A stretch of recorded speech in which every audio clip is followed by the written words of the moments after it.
You're listening to the Intrepid radio program with Scotty Roberts. Intelligent talk. Happy Friday evening, folks. Welcome to the show.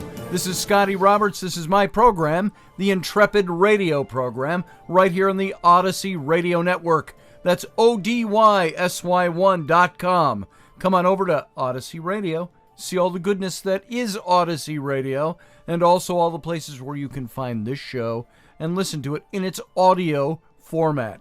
At the same time, you can come on over to my YouTube channel, watch the video simulcast, and join the cadre of Intrepids that is over on the live chat room at the YouTube stream.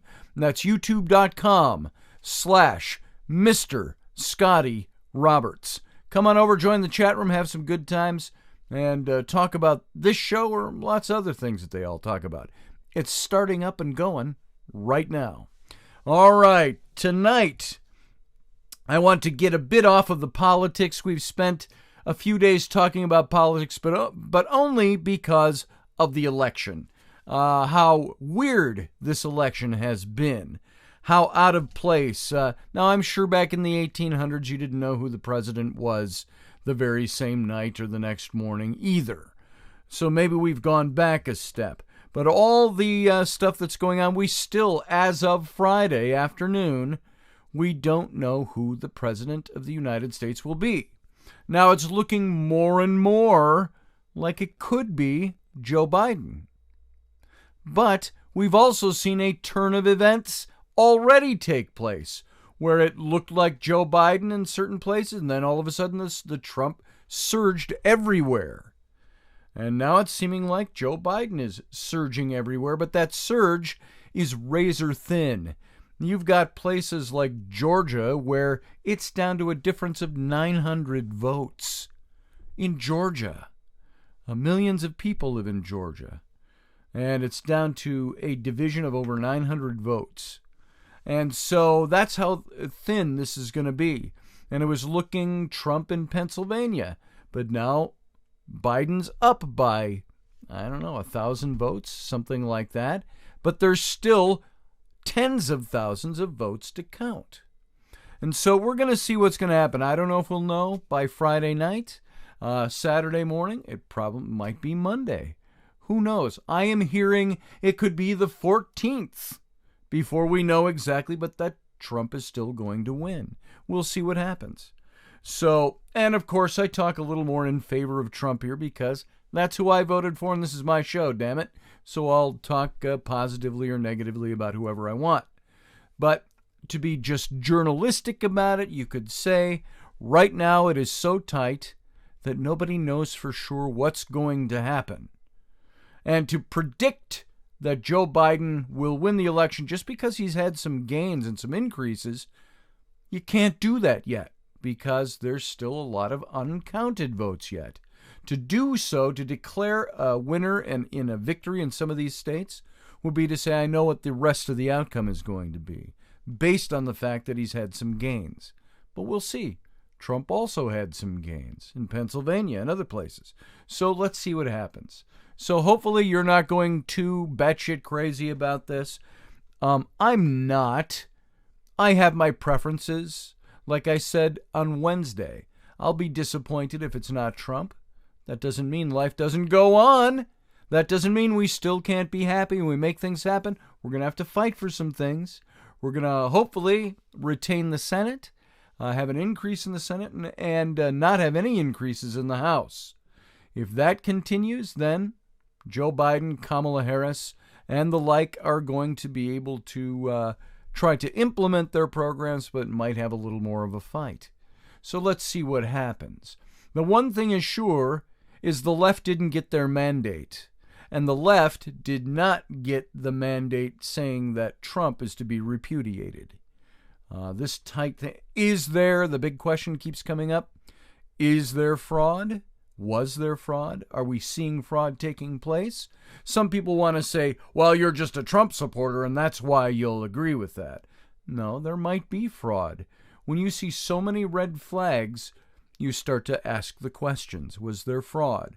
Was there something not done right?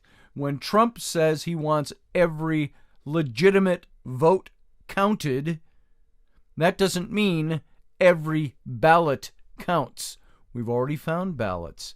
They found ballots for dead people. I don't know how many of those. Somebody who's been dead for 100 years voted, apparently, in, I think it was Pennsylvania. But that's only one. How many of those actually exist out there? Maybe not enough for there to be a problem. The problem is that's indicative of those kinds of things slipping through the cracks. And how widespread is fraud that's taken place? I know there's been some states, and I can't cite this, I'm just doing this off the top of my head, where I've seen news that has said that there are thousands of votes that aren't legitimate votes by the law, by the rules. And everybody out there on the left is caterwauling because they want their guy to win. They're caterwauling. You got to let every vote count. Well, you got to let every legitimate vote count. Remember, once again, for the fourth day in a row, we are not a capital D democracy. We are a republic that is limited by our Constitution and by the fact that we are represented. It's a representative republic.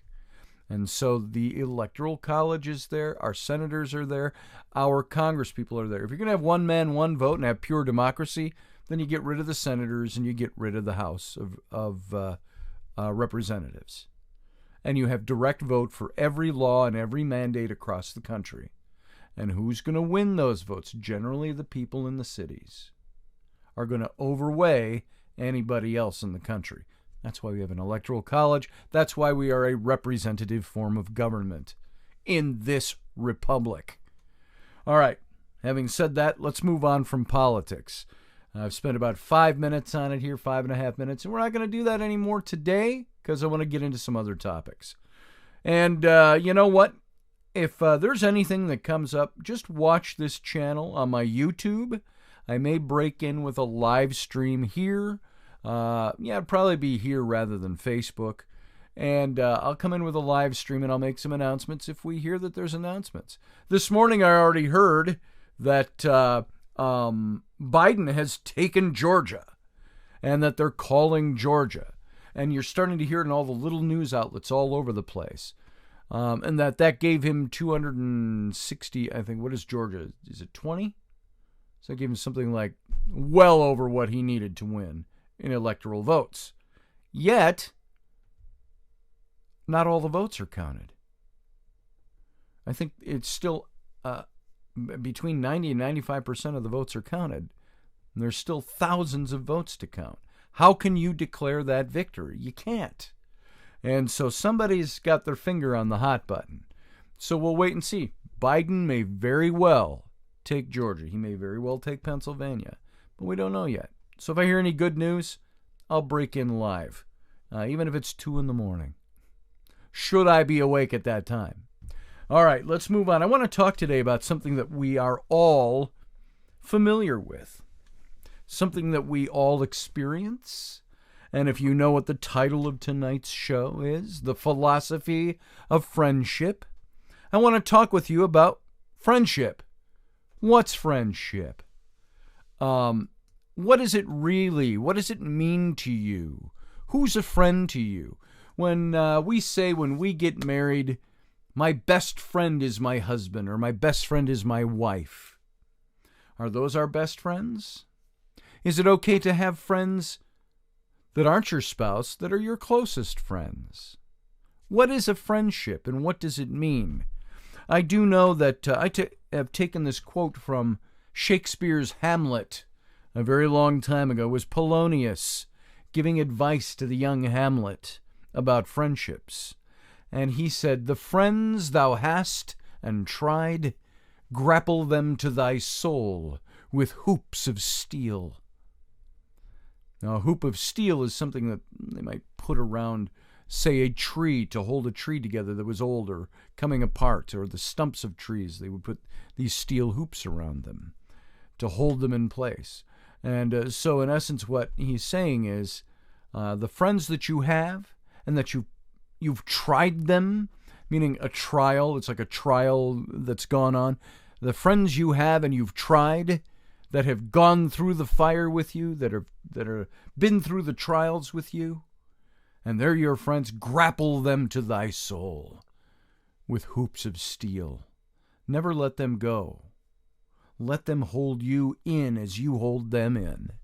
And so that's a philosophy I've always had about friendship that I think really is an earmark of friendship. But how many of us have had friends? How many friends can you count on your hand right now? Just take one hand.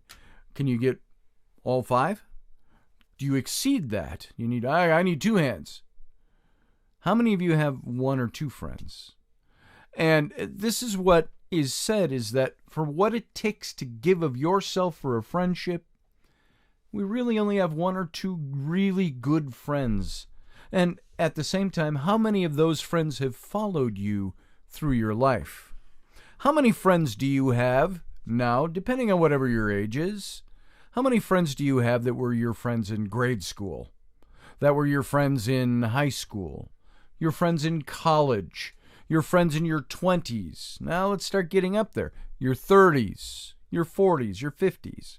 Most of us, when we're in our 50s and our 40s, we don't make lots of new friends. We are expanding and evolving the friendships we already have. Now, sometimes we run across great people who are our good friends. I've met some good people who have become good friends of mine in my 40s and my 50s. Now, as I've been fond of saying very much lately, I'm going to be 60 in a couple of weeks. So I can look back at my life and I can say, I have a lot of friends. Wait a minute. Are those friends or acquaintances? Friends, how would you qualify a friend? A friend is somebody I take a trip with. A friend is somebody who knows all my innermost details. A friend is the person who knows all my pains. The person who cares to listen to them as I care to listen to their things. A friend is somebody who doesn't abandon you. A friend is somebody who sticks through with you. A friend is a person who puts your interests high on a pedestal. Maybe not ahead of their own. We are all primarily self-interested. We have to be. We get up, we comb our hair, or what's left of it. We take a shower. You put on your makeup, if you wear makeup. You dress nice for the most part. We want to look good. We want to take care of ourselves. We feed our bodies. We exercise them. Some of us do. We entertain ourselves. Those are all selfish things. Yeah, we take care of ourselves. We have to. But who do you put that you would say is the closest to somebody I would give myself for that person? I love the shit out of that person, to use harsher vernacular. They are somebody that means something to me. And when you have those friendships, how do you treat those friendships? Are they people that you're honest with? Do you ever lie to your friends? Do you ever deceive your friends? Do you ever cover up information from your friends? And under what circumstances do you do that if you do? Or is that friend, like I think of my old friends when I was a kid? Chuck was a good friend of mine. Charlie, different Chuck. Charlie was a good friend of mine. Delano was a good friend of mine. Delano. I had friends. Kent was a very good friend of mine. We were friends in high school, through college, all through my 20s, 30s, 40s, and 50s we were friends. Now, he lives out in Detroit, and I had moved out to Detroit because he had a friend that got me a job in an advertising agency out there. He worked for Ford. And so we had been friends all these years. He just called me a few weeks ago to do a piece of artwork for him. And so we all have those friends that, some of them we can say have been with us our entire lives. We've got friends who are superficial friends, friends on the surface only. We've got friends who call themselves our friends but do things and act like things that you wouldn't do with friends. Ways that friends don't treat each other. What do you do in those situations? So I wanted to look at the philosophy of friendship. And my notes are copious, and I have a lot of stuff to cover, but I've already been talking for 15 minutes without even getting to them. So we probably won't finish this topic all in today's show, but I want to hit this. And I'm looking at the philosophy of friendship as kind of seen through the eyes of Aristotle. Let's look at some of the great philosophers. This is Aristotle on the other self. You ever thought of your friends that way? The other self is my friend. Now, a man is happy, said Menander, if he has merely encountered the shadow of a friend. You're lucky, you're happy, if you've even encountered the merest shadow of a friendship. Plato and Aristotle both gave an important place to friendship in the good life. Plato devotes the major part of 3 books of his, the Lysis, the Phaedrus, and the Symposium, to friendship and love. And in book 8 of the Nicomachean Ethics, Aristotle lavishes extravagant praise upon the Greek concept of friendship, or philia. We used to hear a lot of this when I was in seminary, the kinds of love that exist. There is philia, or brotherly love. There is eros, which is sexual love. And there is agape, which is godly love. And so the concept of philia, brotherly love, is something that Aristotle writes about, and includes not only voluntary relationships, but also those relationships that hold between members of a family. Friendship, says Aristotle, is a virtue which is most necessary with a view to living. For without friends, no one would choose to live, though he had all other goods. That's Aristotle. Without friends, who would want to be alive, in other words, even if he has everything he wants? Imagine if you had everything you wanted, but you didn't have any friends. You didn't know anybody. Well, knowing is different than friendship, but you get the point he's making. If friendship is so important to the good life, then it's important to ask the question, what is friendship? According to Aristotle, for a person to be friends with another person, it's necessary that they bear goodwill toward each other and wish good things for each other, without this escaping their notice. You wish good things and you want good things and you do good things. You bear good things without escaping the notice of the other person. Now, a person might bear goodwill to another for one of 3 reasons. That he is good, that is, rational and virtuous. That he's pleasant, or that he's useful. So goodness, pleasantness, usefulness. Now, while Aristotle leaves room for the idea that friendships based on advantage alone or pleasure alone can give rise to friendships, he believes that such relationships have a smaller claim to be called friendships than those that are based partly or wholly on virtue. He said, quote, "Those who wish good things to their friends for the sake of the latter are friends most of all, because they do so because of their friends themselves, not coincidentally."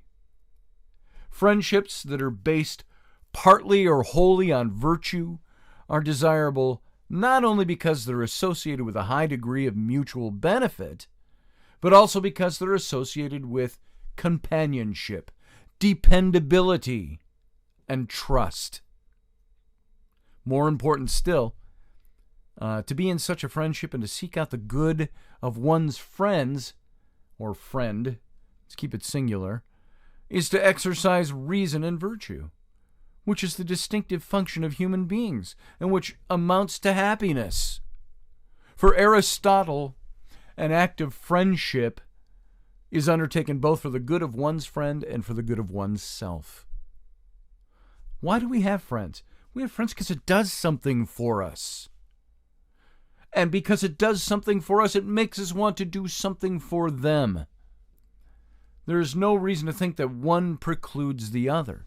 And in any case, having a perfect friend is like to having another self. since perfect friends make the same choices as each other, and each one's happiness adds to that of the other. A friend is your other self.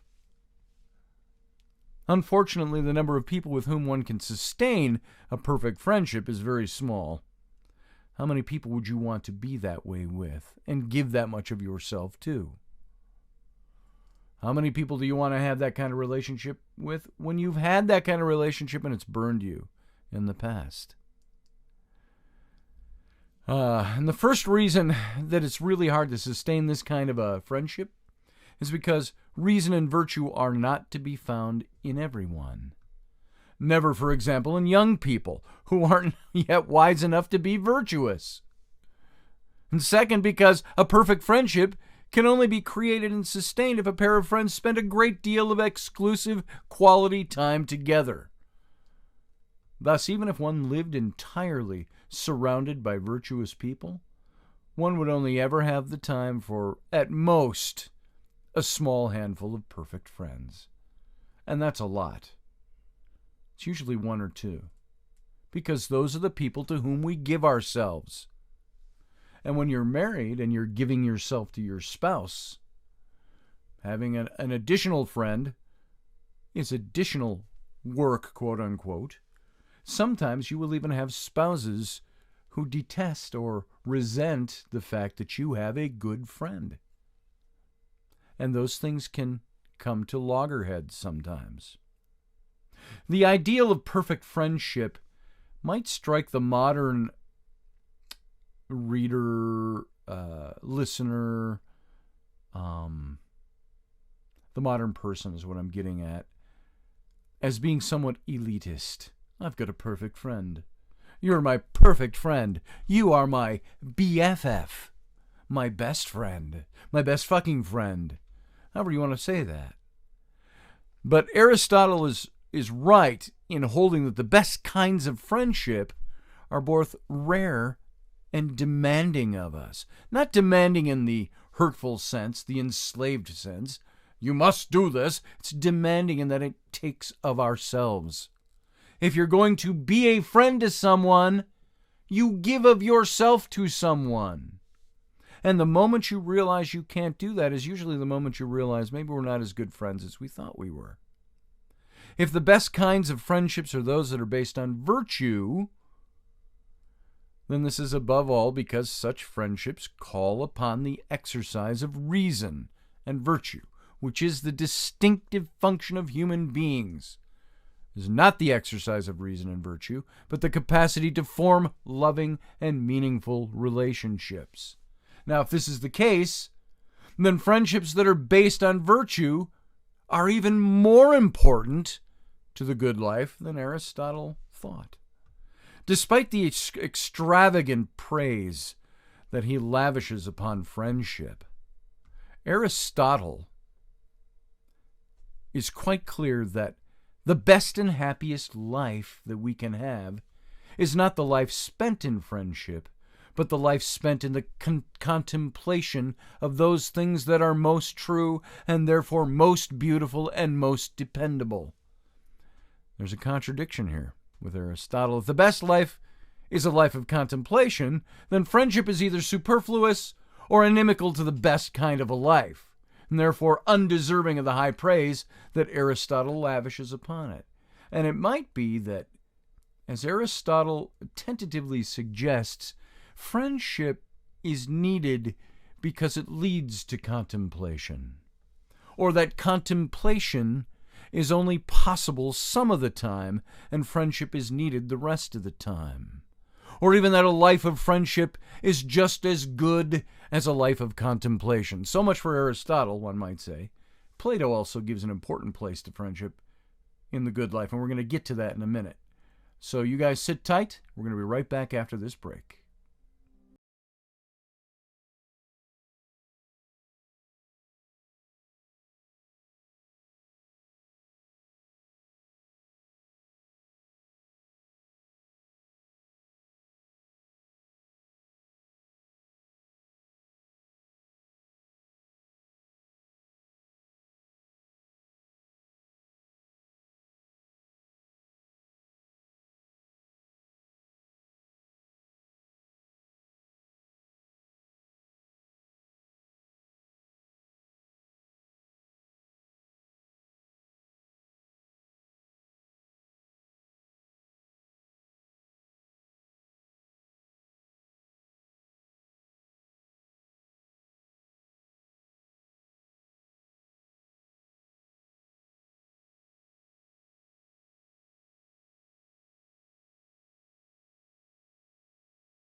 Are you looking for a really awesome and amazing graphic designer? How about an illustrator or a photographer? This is Rainey Roberts, and I wanted to tell you how you can get my designer, illustrator husband, Scotty Roberts, to work for you on your project. Do you have an awesome self-published book but no cover, or even worse, a cover that really sucks? Do you need a kick-ass logo for your company or some f***ing awesome graphic designs for your ads or website? Then get in touch with my husband for the best f***ing awesome kick-ass design and illustration. He knows his stuff, and he's been at this for more years than I've been alive. Go to ScottAllenRoberts.com. That's Scott with 2 T's, ALANROBERTS.com to take a look at his online portfolio of work, or call 651-468-8115. Now go out and kick some ass with some kick-ass graphic design. Hire my dad so he can take me to Disneyland. All right, gang, thanks for sitting on through that break. Welcome back to my show. This is the Intrepid radio program right here on the Odyssey Radio Network. That's ODYSY1.com. Come on over, see all the goodness that's Odyssey Radio. At the same time, come on over to my YouTube channel if you're not here already. The best part about the YouTube channel is not just that it's the video simulcast of this show, but it is the place where you can find the live chat room going on right now, inhabited by brother and sister Intrepids. They're here talking up a storm over there right now. And so come on over and join us. That's at my YouTube channel, youtube.com/Mr. Scotty Roberts. All right, folks, we're talking about friendship. What's real friendship? What's the philosophy of friendship? And I thought, if we're going to philosophize about friendship, let's go to the philosophers. We're talking about Aristotle. We're going to get a little bit into Plato. But there's something very interesting here, that Aristotle says contemplation of virtue and the better things. That's the good life. But how can you do that when you're working on friendships? Well, the thing that I think he's getting at is that friendships lead to contemplation. Have you ever noticed how a good friend will cause you to think about who you are and what you do, and how you want to better yourself?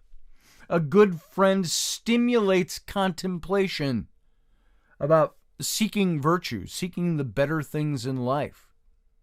Now, that doesn't mean a good friend won't lead you to thinking about, sex, thinking about the mundane, watching movies, drinking, stuff like that.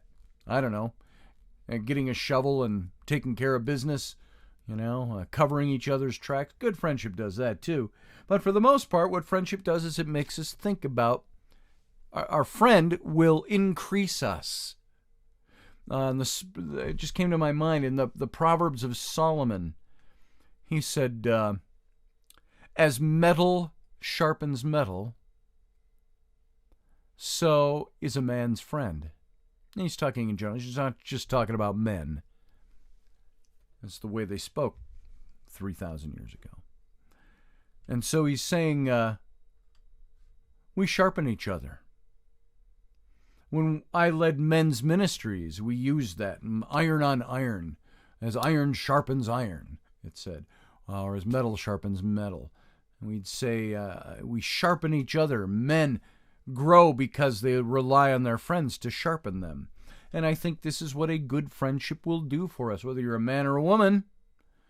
Good friendship for you is going to be something that sharpens you, makes you better, makes you excel, makes you want to excel, or makes you contemplate about the things that make you excel. That's what your friends do for you. So, I said we're going to go take a look a little bit at Plato. And in this, we're going to kind of hit this tough love. Friendship is a process of not just contemplating, not just the other self, but friendship is a process of becoming. Becoming. If you heard some of the stuff that I talked about in this first segment, I left off saying that Plato ostensibly devotes an entire book, Lysis, to defining philia. We mentioned that almost at the very beginning of this. Philia being the Greek word for brotherly love. And which is, he's reluctant to distinguish from erotic love, or eros, as we mentioned, is one of those Greek words for love. In Lysis, Socrates is in conversation with two youths, Lysis and Menexenus. Socrates tells the youths that whereas some people desire houses or dogs or gold or honor, he would rather have a good friend than the best cock or quail in the world, he said. And cock in the foul sense of the word, rather than the sexual organ sense of the word. And yea, by the dog of Egypt, I should greatly prefer a real friend to all the gold of Darius, or even to Darius himself. I am such a lover of friends as that, said Socrates. Let me ask you, do your friends, your real friends, would you rather have them than all the gold in the world? There might be some people who say, hey, if I had all the gold in the world, I'll make new friends. There's that. But get down to the core, the deeper aspect of that. Are your friends good enough to you, and you good enough to them, that you would prefer them over all kinds of increase? Socrates points out that Lysis and Menexenus appear to possess the treasure of friendship in each other. So perhaps Menexenus can tell him, when one person loves another, which of the two becomes the friend of the other, the lover or the beloved? You can see how philosophers' brains work. Menexenus replies that either may be the friend of the other, that is, they both are friends. Socrates says that this cannot be the case, since one person may love another who does not love him back, or even who hates him. Now, it's not many of us that love people who hate us, but have you ever noticed sometimes there's an imbalance in friendship? Menexenus suggests that unless they both love each other, neither is a friend. Socrates once again disagrees. If something that does not love in return is not beloved by a lover, then there can be no lovers of things such as horses or dogs, wine or wisdom. Thus what's beloved, whether or not it loves him in return, may be dear to the lover of it. Such is the case, for example, with children who are too young to love, or who hate their parents for punishing them. This suggests that the beloved is the friend of the lover, and the hated is the enemy of the hater. But the implication is that some people are loved by their enemies and hated by their friends, which seems absurd. Thus, neither the lover nor the beloved can always be said to be a friend to the other. This is Socrates. This is the way thinkers, philosophers sometimes have to dissect everything to eventually evolve into working out the equation. Socrates suspects that they may have been mistaken in their conclusions, so he turns for guidance to the poets and philosophers who say that like loves like loves like. He contends that this aphorism must only apply to good people, since bad people are in some way unlike themselves and just as likely to hate other bad people as everybody else does. And so thus good people are friends with other good people, while bad people have no friends. But Socrates remains unconvinced. Like cannot be of any use to like. And if people cannot be of any use to one another, they cannot love each other. And so it remains possible that they love each other because they're both good, but the good is, by definition, self-sufficient, and so has no need of desire for friendship. Goodness comes because you make it happen, because you pursue it. Friends may lead to the contemplation of what you need to do to get there, but goodness is in you, so why do you need friends, is what this argument is contending. So what place is there then for friendship? If good men, when present, have no use for one another, There's no use there. And when absent, have no need for one another. How can such persons ever be induced to value one another? Value. Placing value on our friends. Socrates suspects that he may have been wrong in thinking that like loves like. He quotes Hesiod in saying that the most like are most full of envy, strife, and hatred of one another, and the most unlike of friendship. Menexenus thinks that Hesiod is right in saying that friendship is born out of unlikeness. But Socrates is once again skeptical of that, because the implications are that the enemy is the friend of the friend, and the friend of the enemy. And moreover, that the just man is the friend of the unjust, the good man, the friend of the bad, and so on and so on and so on. You see where that goes. So this, says Socrates, is simply monstrous, he claims. Thus, neither like and like, nor unlike and unlike, two different peoples, can be friends. Two similar things, he said, cannot be friends.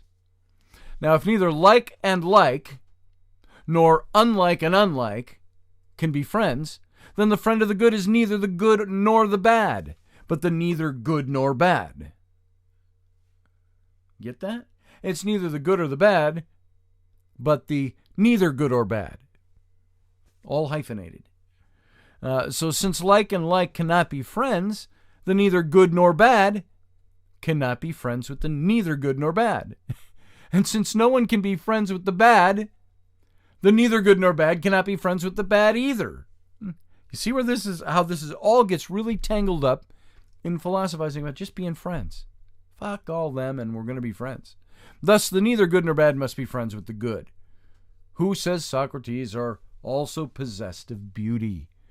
That soft, smooth, slippery thing that easily slips in and permeates our souls. Beauty. The good and beautiful cannot be friends with the good and the beautiful, or with the bad. But there's nothing to stop them from being friends with the neither good nor bad. So, for example, the body is neither good nor bad. But if it's corrupted by sickness, which is bad, then it becomes the friend of the physician. That the body is corrupted by something bad does not make it bad, just as covering Menexenus's auburn locks with white lead does not make his hairs white. Socrates concludes that they have at long last discovered the nature of friendship. It is the love which, by reason of the presence of evil, the neither good nor bad, has of the good, either in the soul or in the body or anywhere. Does that make sense to any of you? However, an unaccountable suspicion comes over Socrates with all of this, and he begins to doubt this conclusion. If medicine, he says, which is good, is a friend, then it's a friend for the sake of health, not for the sake of loving. But health is also good, and if good, then good for the sake of something which must also be good, and so on. And surely there has to be some first principle of friendship or dearness for the sake of which all other things are dear. For example, if a father values his son above all things, he also values other things for the sake of his son. If the boy drank poisonous hemlock and the father thought some wine would save him, the father would value the wine and even the vessel that contains the wine. It's value. Yet, it's not really the wine and the vessel that he would be valuing, but his son. That which is only dear to us for the sake of something else is improperly said to be dear. But the truly dear is that in which all these so-called dear friendships terminate. Socrates deduces that the truly dear thing is the good. but then notices that the good appears to be loved, not for its own sake, but for the sake of the bad. If the bad were to be eradicated, love and friendship would still flourish, suggesting that there must be some of the other cause of friendship than just goodness. Now, you know what comes to mind as I'm talking through this? Is that scene in The Princess Bride, where, and I forget the character's name, that guy that says, "Inconceivable!" That guy, the little bald guy, is poisoning the dread pirate Roberts. And he's going through, now I know why you chose that cup, because that cup, you would think that I would choose that cup, when in reality you would know that I would think that you knew I would want to choose that cup, so I'm going to choose the other, but you would probably know. Now this is what it sounds like. A philosopher can circularly argument himself into a pool of butter. And so Socrates suggests that this other cause is desire, and that he who desires that of which he is in want. He who desires that of which he is in want, and which is therefore dear to him. Thus, desire, love, friendship appear to be the congenial, whether in soul, character, manners, or form. And if love is of the congenial, then the true lover must necessarily have his love returned. Unfortunately, this theory falls flat if the congenial is merely the like, since the like cannot be friends with the like. So what is to be done, or rather, is there anything to be done? I can only, like the wise man who argue in courts, sum up the arguments. If neither the beloved, nor the lover, nor the like, nor the unlike, nor the good, nor the congenial, nor any other of whom we spoke, for there were such number of them that I cannot remember them all, if none of these are friends, I know not what remains to be said. O Menexenus and Lysis, how ridiculous that you two boys and I, an old boy, who would fain be one of you, should imagine ourselves to be friends. This is what the bystander will go away and say, and yet as we have not been able to discover what is a friend. That's Socrates. Now, Lysis may seem to fail in its central task of defining friendship, that book of Aristotle's. And on one level, of course, it does. I'm sorry, Plato's. Yeah, it was Plato wrote this.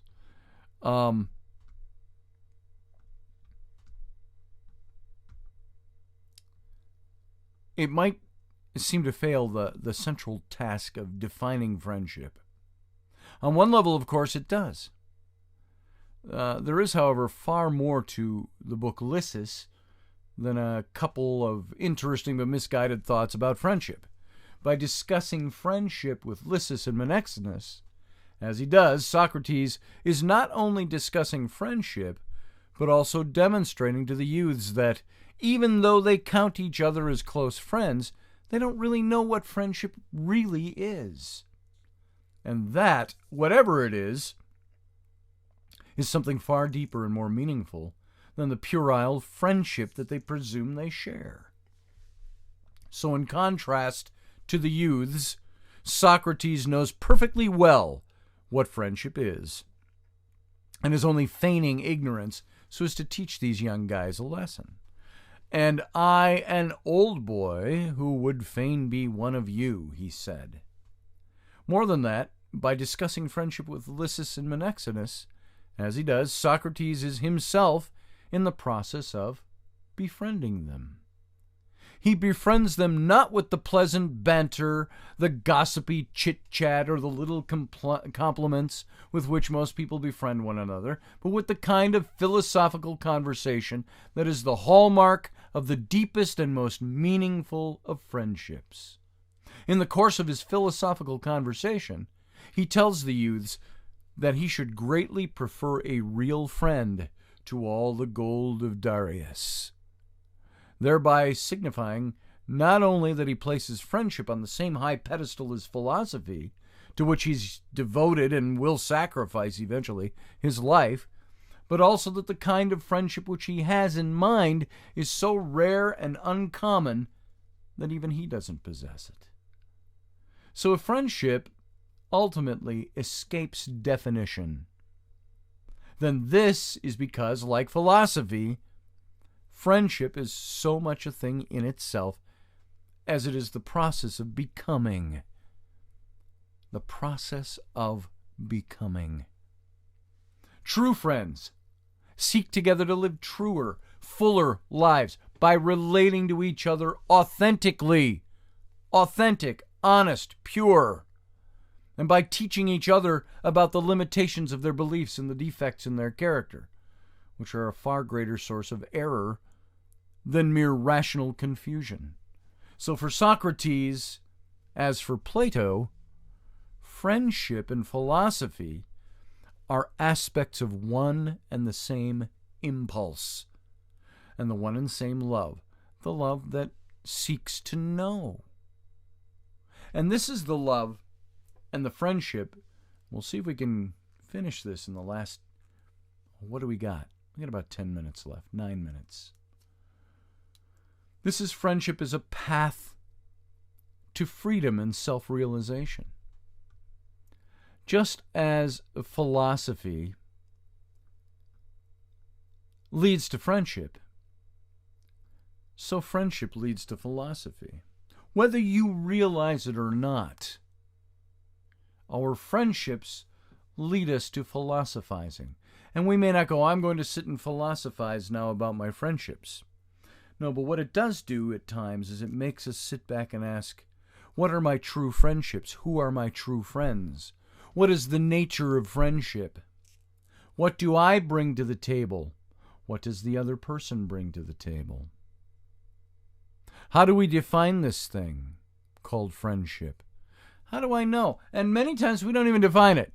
Maybe that's the thinking part that we don't have to get into, the head part of friendship, rather than just the soul part, the feeling part. Because sometimes we have friends and we sit back at times and we go, why is that person my friend? Why do I consider them a friend? Why did I consider them a friend when we have broken friendships? And we think about those things. It leads us to contemplation.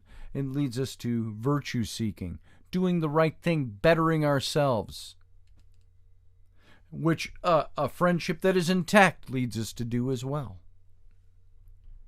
In Phaedrus, which was most probably written several years after Lysis, Socrates and Phaedrus go out into the idyllic countryside just outside of Athens, and they share a long conversation about the anatomy of the soul, the nature of true love,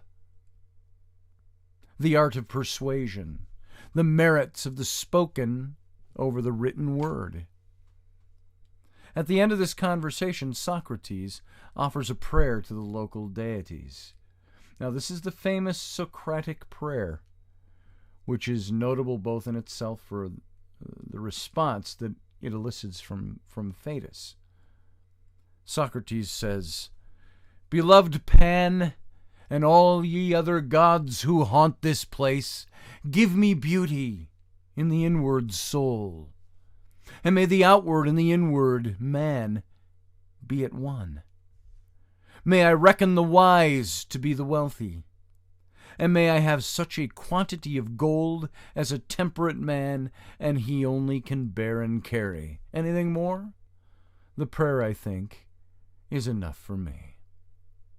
And Phaedrus says, "Ask the same for me, for friends should have all things in common." Now, Plato might fail to define friendship in Lysis, but in Phaedrus, he gives it its living embodiment. Socrates and Phaedrus spent their time together enjoying the beautiful Attic countryside, Attic, Attic, the countryside in Attic, while engaging in the earnest philosophical conversation. And by exercising and building upon reason, they're not only furthering each other's understanding, but also transforming a life of friendship into a life of joint contemplation of those things that are the most true and hence most beautiful and most dependent?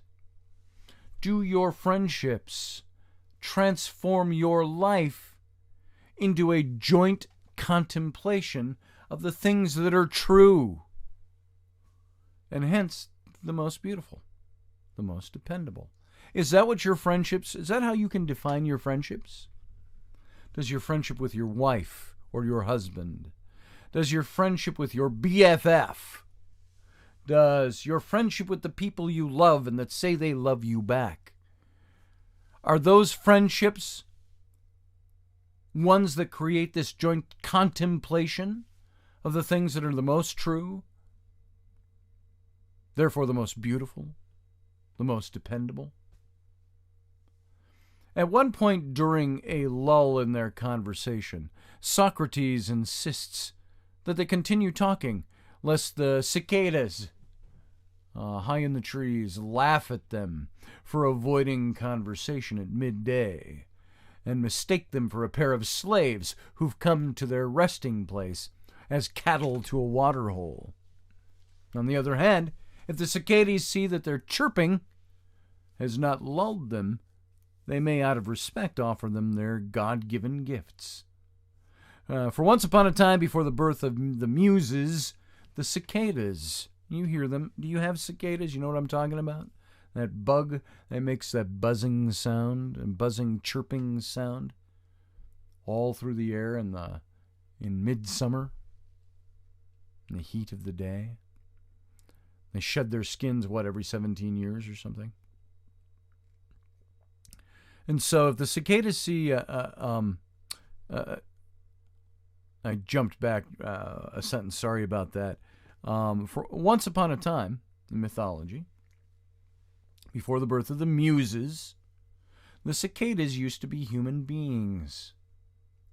Then the Muses were born and song was created, and they were so overwhelmed with the pleasure of singing that they forgot to eat or drink and died without even realizing it.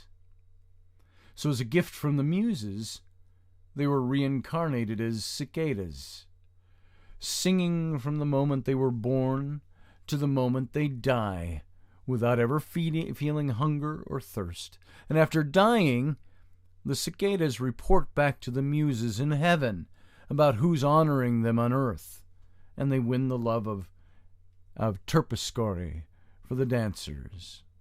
There used to be a group at our festival, the Minnesota Renaissance Festival, called the Terpsichore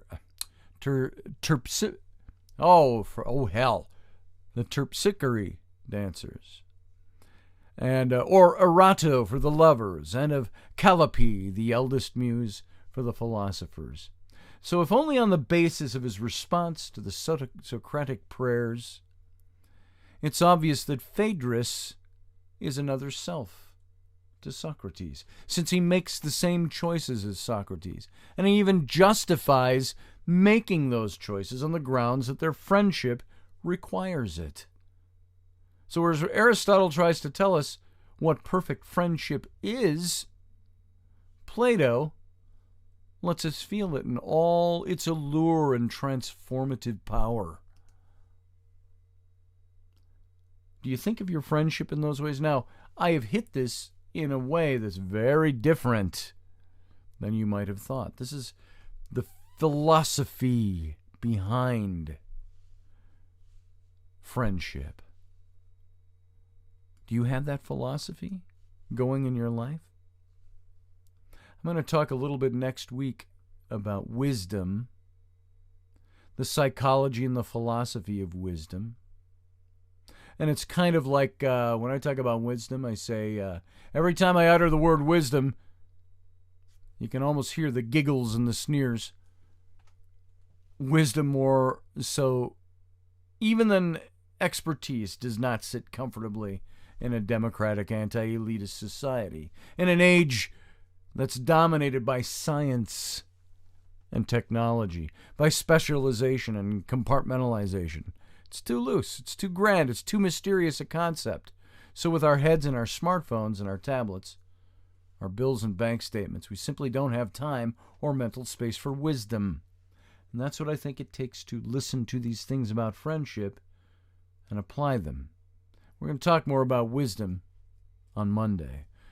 Hope to see you here on Sunday morning at 9 a.m. Central Standard Time for It's Sunday. Rainey will most likely be here with me, and we'll philosophize and share our wisdom about relationships, parenting, and all of that. We're imperfect people, so we might be just the perfect ones for you to like and listen to. We'll see you Sunday morning. You guys have a good weekend. Have a good night. Thanks for being here.